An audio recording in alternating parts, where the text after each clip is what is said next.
Kita kalau lihat konten-konten anak kecil aja, aku notice juga permainan kayak konten, di mana konten dewasa. Maksudnya 3 detik ada yang berubah.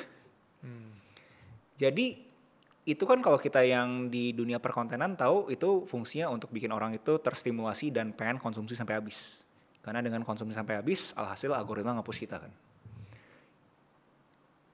Dan menurut aku, kalau misalkan dari kecil saja sudah mengkonsumsi konten yang 3 detik berubah, pasti kan itu otaknya pasti udah gampang ke distraksi. If anything dia cari sesuatu yang selalu beda gitu. Karena pada umumnya dia tahu harusnya kan berubah, kok nggak berubah sih? Kalau nggak berubah pasti dia bosan gitu kan. Jadi kalau ditanya fenomena ini sih menurut aku sih emang agak mengkhawatirkan ya. Walaupun dari sisi positifnya ya mungkin anak kita jadi nggak nakal. Iya. Bener-bener cuma duduk bisa nonton gitu kan ya.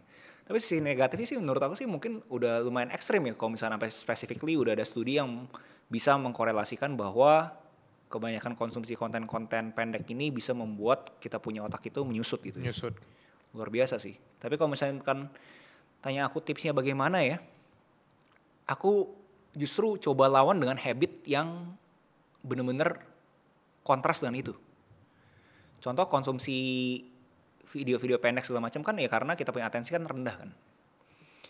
Dan habit yang dikontraskan ya berarti kalian harus tahu suatu aktivitas yang lama. Contoh apa? Yang paling simpel baca buku. Kalau nggak bisa baca buku, menulis. Itu kan kegiatan-kegiatan yang lama gitu kan. Jadi coba kalian kontrasin gitu. Kalau dari sisi aku sih ngelihatnya namanya konsumsi konten pendek ini kan keputusan nih. Kamu bayangin ya, kamu buka pagi-pagi, bangun pagi, buka kamu punya handphone, keputusan 1, keputusan 2, keputusan 3, keputusan 4 gitu. Gimana cara otaknya kita itu bisa berfungsi dengan baik kalau misalnya dari pagi aja kita sudah membuat suatu keputusan-keputusan. Dan keputusan-keputusan tersebut tanda kutip tidak berfaedah juga. Yeah. Karena kita terus scroll gitu. Gimana caranya kita bisa jadi efektif melalui kita punya hari dengan kalau misalnya kita punya habit scrolling sih. Menurut aku itu sih bahaya sih. Tapi gimana cara kita ngehack otak kita untuk tidak melakukan hal itu? Karena menurut aku sulit ya. Maksudnya bangun pagi nih. Kalau aku olahraga pagi, berat. Tapi kalau aku bangun pagi scrolling, ya gampang. Nah, ngehack otak kita itu mulai dari mana? Kalau aku ngelihatnya ya, emang which is nggak salah ya by the way. Manusia memang punya kecenderungan memilih yang gampang dibanding susah. Menurut aku itu sangat rasional dong. Siapa sih mau susah kalau misalnya ada yang gampang gitu kan. Tapi cuma segelintir orang yang tahu bahwa justru mendingan susah di depan, enak di belakang. Dibandingkan enak di depan, susahnya di belakang. Jadi kalau ditanya gimana kok, caranya gimana gitu. Menurut aku yang paling simpelnya dulu harus mengakuisisi mindset bahwa lu mau pilih susah yang mana gitu. Lu kalau mau pilih susah yang sekarang ya berarti mau kagak mau lu harus bisa pastiin lu sekarang juga ngelakuin aktivitas yang susah.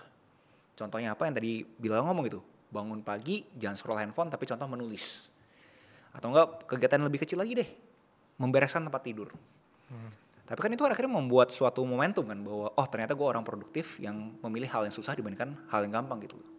Alhasil membuat momentum di harinya kita. Tapi banyak orang kan tidak melihat ke depan gitu. Maksudnya konteksnya tidak melihat ke depan, bahkan untuk manifestasi aja orang itu masih apaan sih manifestasi gitu. Tapi menurut aku hal-hal kecil kayak misalnya kebiasaan kecil di 2025 awal, orang tidak mungkin atau tidak bisa melihat di 2026 awal karena setahun ke depan kan jauh atau mereka masih lama deh. Tapi ada nggak dari POV Ko Agus konteks kayak apakah neuroscience atau apapun itu tentang kita sebenarnya itu bisa melihat versi kita ke depan loh. Bukan peramal ya, tapi kita bisa membawa versi kita yang sekarang ini yang mungkin belum siapa-siapa atau kita masih punya problem dengan berat badan ke versi yang terbaik kita. Karena aku dengar sering dengan kata-kata manifesting dan segala macam. Itu banyak orang masih membantah dan banyak juga teman-teman aku yang katanya terbukti Bil. Itu ada hubungan sama otak atau ada hubungan sama kehidupan alam bawah sadar atau gimana? Ya kalau secara studi neuroscience sih aku nggak ada yang benar-benar aku bisa kutip ya. Kamu ada neuroscience yang benar-benar kamu bisa kutip? Aku nggak ada spesifiknya, tapi aku kebayang kalau sebenarnya kita itu bisa menggambarkan apa yang ingin kita gapai di hidup ini. Misalnya 2019 aku pengen punya podcast. 2019 aku pengen punya podcast, tapi yang aku lakukan yaitu karena belum ada modal untuk sewa studio atau apapun itu ya, aku ngonten. Aku dengerin podcast di luar negeri kayak Chris Williamson, Rick Roll dan lain-lain. Ya aku belajar gimana caranya ketemu sama orang untuk gimana nih ngobrol-ngobrol segala macam. Dan waktu itu ada momen di mana ketemu dari teman ke teman, ketemu ko Agus, teman-teman lainnya, dan obrolin ide-ide itu. Dan ternyata nyambung, ya udah kita bikin podcast. Dan itu sesuatu yang pernah aku bayangkan, walaupun tidak selaras gitu. Bahkan hasilnya lebih baik. Sesuatu yang aku plan kadang yang ter-unplan bahkan lebih baik. Itu sih yang aku bisa komentarin dari sisi pengalaman aku gitu. Iya, kalau dari sisi aku sih aku berasa orang-orang yang memilih mudah ini karena mereka tuh nggak punya kesadaran bahwa menuju yang mereka mau, versi terbaiknya mereka tuh harus milih yang susah. Itu menurut aku. Nah, terhadap neuroscience, manifesting segala macam, apakah itu penting? Menurut aku bisa dibilangin sesuatu yang nice to have. Boleh dilakukan dan menurut aku bisa jadi penting kalau misalnya kamu beneran tahu tujuan kamu mau kemana. Tapi pasti orang kan selalu ngomong kan kayak, ya lu mah gampang karena lu bisa konsisten gitu. Yang susahnya konsistennya bos gitu kan ya.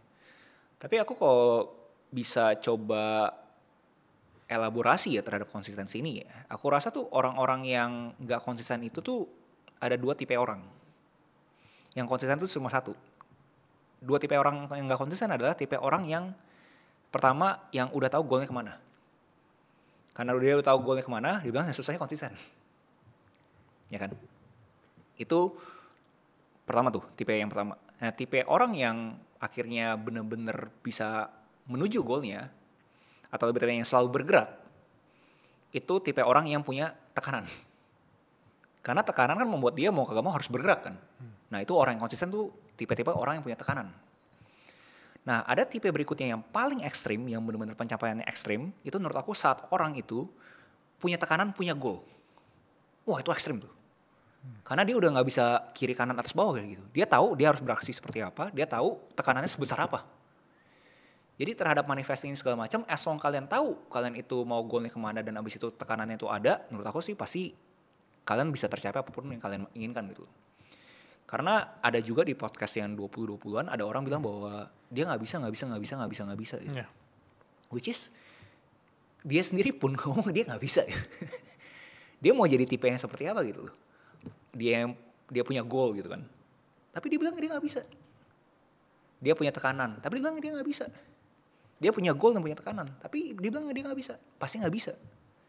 Jadi banyak orang-orang bercandaan yang penting mindset segala macam gitu. Bisa dibilang bercandaan yang ada benernya loh. Yeah. Yang penting mindset, emang kalian tuh harus percaya dulu kalian bisa ya gitu. Kalau misalnya kalian sendiri berasa kalian nggak bisa, ya siapa yang percaya sama kalian?